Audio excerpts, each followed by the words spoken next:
अगर मैं आपको कहूँ कि मेरे पास एक गेट रिच क्विक स्कीम है तो आधे से ज़्यादा लोग जो है ये वीडियो को अभी क्लोज कर देंगे। लेकिन मैं गारंटी के साथ बोल सकता हूँ आपको कि जिन लोगों ने गेट रिच क्विक ये नाम सुन के वीडियो बंद कर दिया है तो ऐसे लोगों का डिजिटल या ऑफलाइन स्कैम में फंसने के चांसेस और ज़्यादा बढ़ जाएंगे। और अगर आपने ये वीडियो पूरा देख लिया एंड तक तो आप भले ही रिच बने या ना बने लेकिन आप अवेयरनेस से रिच जरूर बनोगे, क्योंकि नॉलेज ही एक सबसे बड़ी बेस्ट इन्वेस्टमेंट है। कुछ लोग बोलेंगे यार ये तो स्कैम के बारे में ही बात कर रहा है, तो नया क्या बोलने वाला है। स्कैम के बारे में तो हमको सब कुछ पता है, डिजिटल स्कैम होता रहता है, आए दिन काफी सारे स्कैम्स होते रहते हैं, इसका तो हमको नॉलेज है। Good that you all know about all digital scams. लेकिन क्या आपको एक ऐसा स्कैम पता है जिसमें जो कंपनी है, जिनके स्टोर्स है, जिनके जो फिजिकल प्रेजेंस है ये एक्चुअल में है, इनके जो प्रोडक्ट्स है ये भी एक रियल प्रोडक्ट्स है, जिनको देख के जिसमें इन्वेस्ट करके लोग ये कॉन्फिडेंट हो जाते हैं, कन्विंस हो जाते हैं कि ऐसी कंपनी फ्रॉड कर ही नहीं सकती। तो इस वीडियो को एंड तक पूरा देखना ताकि आपको पता चल जाएगा कि जो फाइनेंशियल स्कैम्स होते हैं मार्केट में ये किस लेवल तक हो रहे हैं। Hello everyone and welcome back to property with Naresh. आज का जो समय है ये डिजिटल स्कैम्स का समय है, जो सबको पता है। काफी सारे अलग अलग स्कैम्स मार्केट में आते हैं, जैसे स्टॉक मार्केट का एक स्कैम है जिसके ऊपर मैंने एक सेपरेट वीडियो बनाया था, latest stock market scams via social media करके। उस वीडियो की लिंक मैंने डिस्क्रिप्शन बॉक्स में दी है, आप उस वीडियो को जरूर देखना। उसके बाद कस्टम डिपार्टमेंट के जो स्कैम्स है, ई कॉमर्स के स्कैम्स है, काफी सारे न जाने कितने स्कैम्स मार्केट में आए दिन आते रहते हैं। लेकिन ये जितने भी स्कैम्स है ये सब डिजिटल स्कैम्स है, जिसमें आपको सामने वाला जो आदमी है ये नहीं दिखता। उस कंपनी की ऑथेंटिसिटी आइडेंटिफाई करने में, वेरीफाई करने में आप फेल हो जाते हो, क्योंकि ऐसे प्रोडक्ट्स लोगो जो सेम टू सेम रियल लगते हैं, इवन वेबसाइट भी रियल लगती है, लेकिन ऐसे ही स्कैम्स में लोग अक्सर फंस जाते हैं। लेकिन मैं अगर आपको ऐसा कहूँ कि ऐसी कंपनी जो एक रियल फिजिकल प्रेजेंस है, उसका स्टोर्स है उनके, और एक लेजिटिमेट बिजनेस जैसे ऑपरेट कर रही है और लोगों को बड़े बड़े रिटर्न्स देने के प्रॉमिस करके ये कंपनी लोगों से इन्वेस्टमेंट करवा रही है, और लोग भी कन्विंस हो जा रहे हैं ये देख के कि हमको शॉर्ट पीरियड में इतना अच्छा रिटर्न मिल रहा है, तो ऐसे लोग जिनके स्टोर्स है, कंपनी का ऑफिस है, ये भाग के किधर जाएंगे? ये भाग ही नहीं सकते। यही एक मिसअंडरस्टैंडिंग उसके मन में हो जाती है और ऐसे स्कैम में फंस जाते हैं। लेकिन बैकग्राउंड में ऐसी कंपनियां आपके लाखों करोड़ों रुपए डुबाने की पूरी सेटिंग कर रहे होते हैं। लक्ष्मी चिट फंड का नाम याद आ गया आपको? आपने ये जरूर देखा होगा हेरा फेरी मूवी पार्ट 2 में। वो लक्ष्मी चिट फंड का ऑफिस था ना, यहाँ बोर्ड लगा हुआ था, किधर गया वो? अरे मैं खुद वो ऑफिस ढूंढ रहा हूँ। 21 दिन में पैसा डबल। मैं आपको आज कुछ ऐसा ही रियल लाइफ का स्कैम बताने वाला हूँ। हेरा फेरी मूवी का जो सेकंड पार्ट था ये 2006 में रिलीज हुआ था, जिसको अब 19 साल हो गए। हम में से तो कईयों ने ये मूवी 4-5 बार जरूर देखा होगा। मैंने पर्सनली कम से कम 10-15 बार ये मूवी देखा है। पब्लिक ने ये जो मूवी है ये एंटरटेनमेंट के लिए जरूर देखी होगी, लेकिन इससे कुछ सीख भी सकते हैं ये कभी सोचा भी नहीं होगा। मैंने बोला था आपको कि ये फ्रॉड है, मत लगाना, इसके चक्कर में पैसे बर्बाद हो जाएंगे, आप बोला था। क्योंकि इस मूवी में बताया गया जो लक्ष्मी चिट फंड का जो स्कैम है ये एक्चुअल लाइफ में हुआ है। फर्क इतना ही है कि उसका जो मॉडल था, उसका जो प्रोडक्ट था वो अलग था। मुंबई में रिसेंटली ही ऐसा ही एक बड़ा स्कैम हुआ जो टोरेस के नाम से जाना जाता है। टोरेस का नाम आपने मीडिया में रिसेंटली जरूर देखा होगा, सुना होगा या पढ़ा होगा। ये स्कैम में कंपनी का एक्चुअल ऑफिस था, एक्चुअल फिजिकल जो स्टोर्स थे, ज्वेलरी में ये बिजनेस कर रहे थे। ज्वेलरी के इनके स्टोर्स है मुंबई, नवी मुंबई और ठाणे में। इस स्कैम के बारे में डिटेल में समझते हैं। प्लैटिनम हर्न प्राइवेट लिमिटेड नाम की एक कंपनी थी, जिस कंपनी ने टोरेस नाम के कुछ ज्वेलरी शॉप्स मुंबई, नवी मुंबई और ठाणे में शुरू किए थे। अब इस कंपनी ने कस्टमर्स को एक डायमंड जैसे दिखने वाला जो जेमस्टोन है, जिसको मोइजोनाइट बोला जाता है, ये रियल डायमंड नहीं होता, ये डायमंड का कोई भी टाइप नहीं है। ये एक जो जेमस्टोन है ये लैब ग्रोन जेमस्टोन है। लेकिन लोगों को फंसाया गया कि ये एक डायमंड का ही टाइप है, और काफी सारी जो सेलिब्रिटीज है इनको पहनती है, इनको कैरी करती है। ये जितने भी स्टोर्स ऑपरेट कर रहे थे, इन्होंने लोगों को कन्विंस किया कि आप ऐसे जो जेम स्टोन्स है, जो प्रेशियस जेम स्टोन्स है, इसमें आप इन्वेस्ट करो। अगर आप ऐसा करते हो तो आपको वीकली 3 to 7% का रिटर्न मिलेगा आपके कैपिटल पे। और देखो कंपनी ने चालाकी क्या की, इनिशियली लोगों का ट्रस्ट गेन करने के लिए इस कंपनी ने लोगों की जो इन्वेस्टमेंट थी इसके ऊपर 3 to 7% का रिटर्न देना भी शुरू कर दिया। और कंपनी ने कस्टमर्स को ये बोला कि आप आपकी तरह ऐसे ही कुछ रेफरल बेसिस पे आप हमको कस्टमर्स दो, जिसको हम लोग MLM भी बोलते हैं, मल्टी लेवल मार्केटिंग, जिसके थ्रू आपको भी कमीशन मिलेगा और कंपनी को भी प्रॉफिट होगा। तो लोगों ने खुद तो इन्वेस्ट किया ही, लेकिन अपने फ्रेंड्स, कलीग्स, फैमिली, जो लोग थे आसपास के लोगों को बोलना शुरू कर दिया कि ऐसी एक कंपनी है जिसमें प्रेशियस जेमस्टोन्स में इन्वेस्ट करने के बाद कंपनी वीकली आपको 3 to 7% का रिटर्न देगी।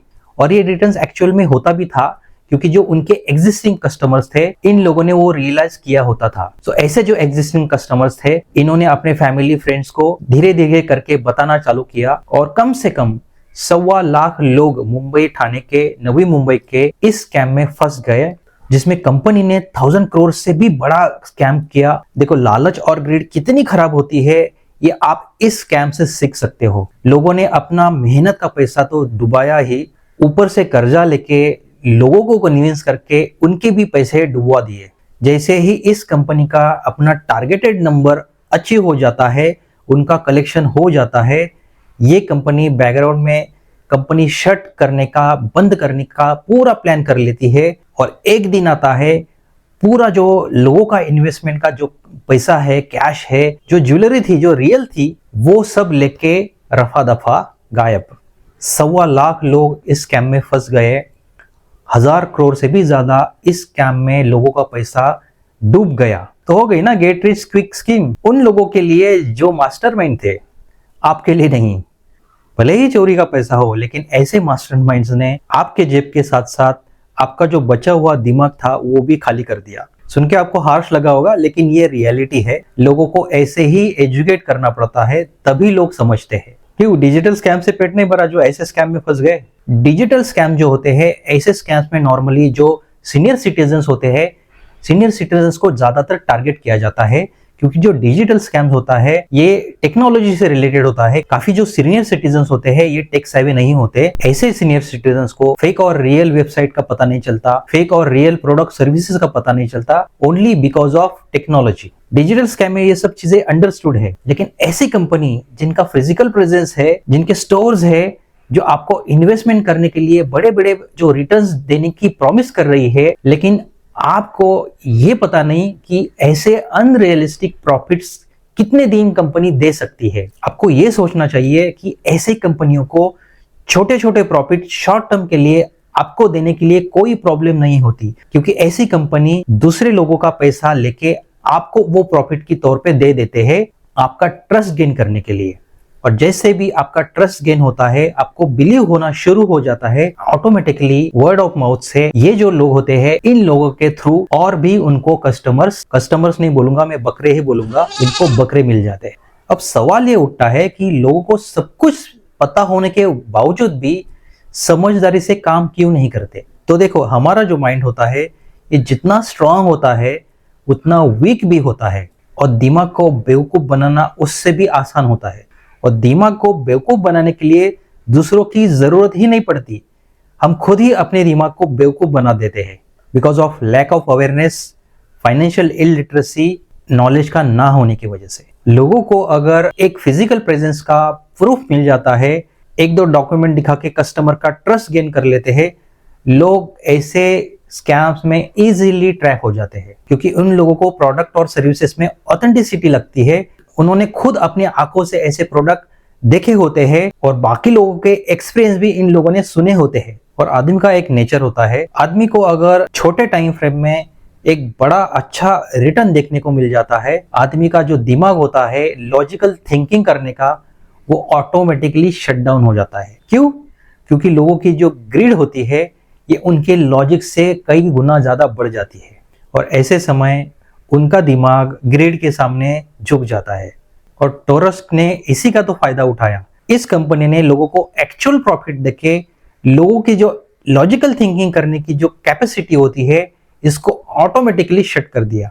ऐसे समय में लोगों का जो माइंड होता है ये धीरे धीरे क्लोज होना स्टार्ट करता है, और उसी वक्त जो मास्टरमाइंड्स होते हैं इनका जो दिमाग होता है ये धीरे धीरे ओपन होना स्टार्ट करता है, और दोनों के बीच जो है ये बिजनेस स्टार्ट होता है। और इसका फायदा सिर्फ और सिर्फ फ्रॉडस्टर्स को ही होता है, स्कैमस्टर्स को ही होता है, क्योंकि दिमाग लगाने का काम आपका है ही नहीं। जो दिमाग लगाता है वो आपके पैसे लेके लूट के निकल जाता है। तो ऐसे सिचुएशन में आपको करना क्या है? तो सिंपल सॉल्यूशन है, आपका जो ओवर स्मार्ट नेचर है ये ऐसे सिचुएशन पे लगाना ही नहीं है। आपको ये वेरीफाई ही नहीं करना कि ऐसी कोई कंपनी है जो अनरियलिस्टिक रिटर्न्स दे रही है, इनके प्रोडक्ट्स या सर्विसेज सही में रियल है या फेक है, ये कंपनी रियल है या फेक है। ये सब वेरिफिकेशन के चक्कर में आपको जाना ही नहीं है। जिस मोमेंट पे आपको समझ में आए कि ऐसी कंपनियां आपको अनरियलिस्टिक प्रॉफिट दे रही है, जो कि इंडिया का कोई भी टॉप फंड मैनेजर नहीं दे सकता आपको, वो भी वीकली या मंथली, तो आपको ऐसे सिचुएशन में ऑपोजिट डायरेक्शन देख के भाग जाना है।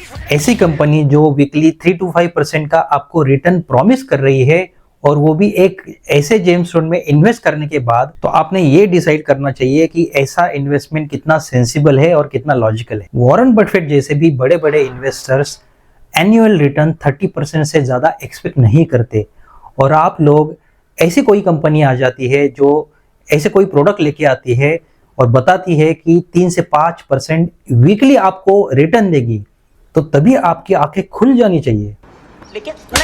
लेकिन नहीं, आपको रातों रात करोड़पति बनना है। थोड़ा दिमाग लगाओ, नॉलेज लो, सीखो और लॉन्ग टर्म इन्वेस्टमेंट की सोचो। शॉर्टकट क्यों लेना है? एक चीज आप याद रखो कि कोई भी स्कैमस्टर, कोई भी फ्रॉडस्टर आज तक नहीं पकड़ा गया है।